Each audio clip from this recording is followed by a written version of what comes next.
मुझको थकने नहीं देता ये ज़रूरत का पहा, मुझको थकने नहीं देता ये ज़रूरत का पहा, मेरे बच्चे मुझको बूढ़े मैंने। ये मशहूर शेर यूँ तो फैज़ाबादी का है। लेकिन आज के परिप्रेक्ष्य में हम इस शेर को मैं क्यों कोट कर रहा हूँ, ये शेर कहीं न कहीं औरंगज़ेब की कशमकश को अंतिम दिनों की कशमकश को बयाँ करता है। तो नमस्कार, आज हम जो चर्चा करेंगे, वो औरंगज़ेब के कुछ उनके बच्चों के इतिहास और औरंगज़ेब की कहानी को लेकर चलेंगे। छोटी-सी कहानी को समेटने की कोशिश करूँगा। अभी वर्तमान समय में स्पेशली भारत के परिप्रेक्ष्य में, कानपुर के परिप्रेक्ष्य में हिंसा के रूप लेता जा रहा है उसका कब्र। तो उन कब्रों पे हम लोग नहीं जाएँगे, लेकिन थोड़ा-सा लगता है कि औरंगज़ेब के बारे में जान लिया जाए। वैसे तो मैं ऐसे कुछ पद में नहीं हूँ कि मैं क्रिटिसाइज़ करूँ कि ये अच्छा था, ये बुरा था बोल के। बस मैं थोड़ा-सा एक व्यू रखता हूँ कि औरंगज़ेब का जीवन कैसा था, उसके बच्चों का लाइफ़ कैसा। औरंगज़ेब के उन्होंने 49 ईयर तक अपना एक तरीके से मुगल बादशाह, मुगल जो एम्पायर था उनको चलाया। और जीवन की अंतिम घड़ी में जब वो थे, तब भी वो उस इसी जद्दोजहद में लगे रहे, किस प्रकार से मुगल एम्पायर को बचाकर रखा जाए। कहते हैं ना कि एक ट्रेन जब स्थापित हो जाता है, तो उसी ट्रेन में बाकी सारे लोग भी चलने लग जाते हैं। अकबर के बाद, द ग्रेट अकबर के बाद कहीं न कहीं मुगल एम्पायर में सत्ता के लोभ के प्रति ना लालसा बहुत बढ़ती चली गई। अकबर के समय भी वो लालसा उत्पन्न थी, उतने उस रूप में नहीं दिखता, देखते समय देखूँगा। तो ये लालसाएँ जो थी, ये जो लोभ था वो बढ़ते चला गया। और शाहजहाँ को भी लोभ देखने को मिलता है। फिर जो जहांगीर, शाहजहाँ, प्रत्यक्ष रूप से जो लोभ होता है हमें दिखाई देगा, सत्ता के प्रकार, तो सत्ता को अपने हाथ में काबी, वो औरंगजेब के समय। औरंगजेब ने अपने सारे भाइयों को हत्या कर मुगल एम्पायर को प्राप्त किया। शाहजहाँ चाहता था कि उसका पुत्र दास, वो मुगल एम्पायर का नेक्स्ट बादशाह बने। लेकिन औरंगजेब ने कभी नहीं चाहा कि मेरे हाथ से सत्ता छून छीन जाए। और इस सत्ता को प्राप्त करने की लालसा में वो इतने अंधे हो गए कि वो अपने 8 सालों तक अपने बाप को एक तरीके से बोलूँ तो किला बंद करके रखी। ताजमहल के अंदर उनका पूरा जीवन बीता। और कहते हैं, जो मोहब्बत प्रेम कहते इतिहास में वो उसका प्रमाण भी मिला है कि औरंगजेब बहुत ज़्यादा अपने सॉरी औरंगजेब बोलता हूँ, जो शाहजहाँ बहुत ज़्यादा दारा से प्रेम करते थे। तो दारा का जो गला काट कर, सिर काट कर उसको सजा कर भेजा गया था। तो ये ऐसे बाप को दृश्य देखने को मिला। अब बोलते हैं कि आप अगर बबूल का पेड़ पे बोए हो, तो आम कहाँ से प्राप्त करो। जिस प्रकार औरंगजेब ने सत्ता प्राप्त की थी अपने भाइयों की हत्या करके, औरंगजेब को भी हमेशा डर लगा रहता था कि मेरे बच्चे भी इसी प्रकार करेंगे, कोई इसी प्रकार का हो। उनको ऐसे नहीं कहा कि उनके पास उनके विभिन्न पत्नियों से 5 पुत्र थे। 5 पुत्र थे और 5 पुत्र में उनको कोई काबिल नज़र नहीं आता था। और दूसरा ये भी था ना कि उनके पुत्रों के मन में यह कुलाहट हमेशा रहती थी कि हम कब बादशाह बनेंगे, मैं बादशाह बनूँगा तो दू उसके 5 पुत्र में अगर मैं नाम लूँ, तो पहला उसका जो पुत्र था, वो मोहम्मद सुल्तान थे। मोहम्मद सुल्तान वही था जो औरंगजेब के कहने पर जो आगरा के किलों को वो बादशाह से शाहजहाँ से कैप्चर किया था। शाहजहाँ ने कहा था कि पुत्र तो मेरे खिलाफ हो गया, क कहीं न कहीं पोते से एक तरीके से साठ-गाँठ कर लिया जाए। और उन्होंने सुल्तान को ये संदेश भेजा था कि आप हमारे फ़ेवर में आ जाओ, आपको बादशाह बना दिया जाएगा।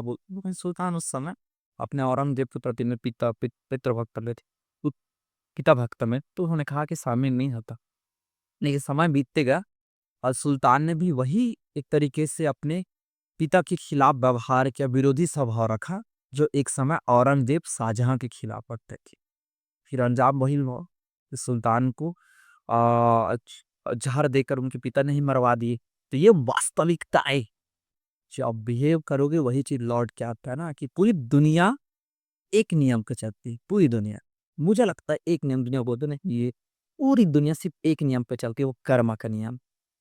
आप जैसे कर्म करोगे, किसी न किसी रूप में वो लौट कर आपको प्राप्त होगा। आज अगर आप घूम रहे हो, तो कोई आईएएस ऑफिसर आप बनने वाले नहीं, कर्म के नियम पर पूरी दुनिया चलती। वही होता था। दूसरा उसका बेटा हुआ मुअज्जम। मुअज्जम थोड़ा-सा लायक भी था और उसको अच्छी खासी सत्ता की जानकारी भी थी। लेकिन औरंगज़ेब को हमेशा लगता था कि मुअज्जम धोखा करेगा, उन्होंने जो किया। मुअज्जम ने एक तरीके से बोला, वो बोले तो स्टार्टिंग में उन्होंने भी दक्कन में जाकर कहीं न कहीं ग्रुप तैयार किया मराठों के साथ मिलकर और औरंगज़ेब को हटाने की, सत्ता परिवर्तन की कोशिश की। बाद में उसको पकड़ लिया गई और उसको सजाएँ भी दी गई।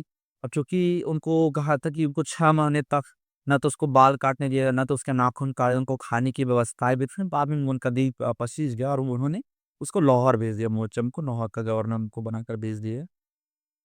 तीसरा जो बेटा बेटा हुआ, तीसरे से थोड़े से बात चौथे पे कर ले। तीसरा जो उसका बेटा हुआ था वो नाम था आज़म शाह, मोहम्मद आज़म शाह।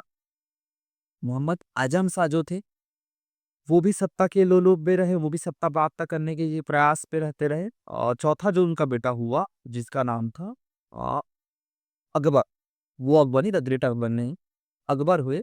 अकबर के बारे में कहानी, अकबर ने मराठाओं के साथ मिलकर सत्ता प्राप्त करने की कोशिश की और वो पूरे जीवन भर मराठों के रहे। जब उनको उनको एक तरीके से दंड देने के लिए जब दक्कन में गया औरंगज़ेब, तो उसके साथ मराठों ने क्या किया, मराठों की वो रणनीति भी रही थी कि वो उसके खिलाफ भड़काते भड़काते भी गए और इसमें डिप्लोमेसी में सब चीज़ गुंजाइश लगती है।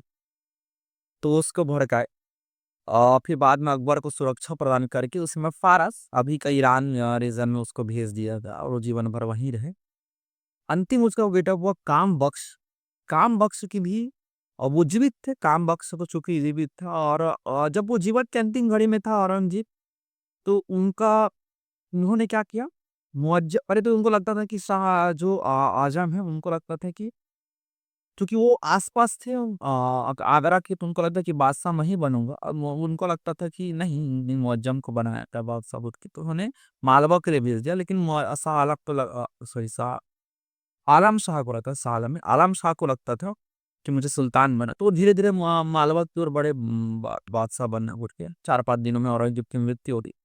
औरंगज़ेब ने अंतिम घड़ी में मुअज्जम और आलम शाह दोनों को पत्र लिखा कि सत्ता के नाम पर विवाद नहीं हुई है। अब वही बात हो गई कि अब ये सब बोलने का कोई सेंस बनता नहीं। और आप और इस वीडियो बनाने का एकमात्र मेरा उद्देश्य ये है कि आप जैसा आप बोओगे वैसा ही आप फल काटोगे। मैं ये नहीं कहता कि औरंगज़ेब, मैं होता भी कौन हूँ कि औरंगज़ेब अच्छे बादशाह थी, बुरे बादशाह ये जान। लेकिन एक हद तक अगर इतिहास उसको इवैल्यूएट किया जाए, उसका नज़रिया ही बोल के, तो उनकी नीति सही नहीं थी। उस समय नीति उनकी सही नहीं थी।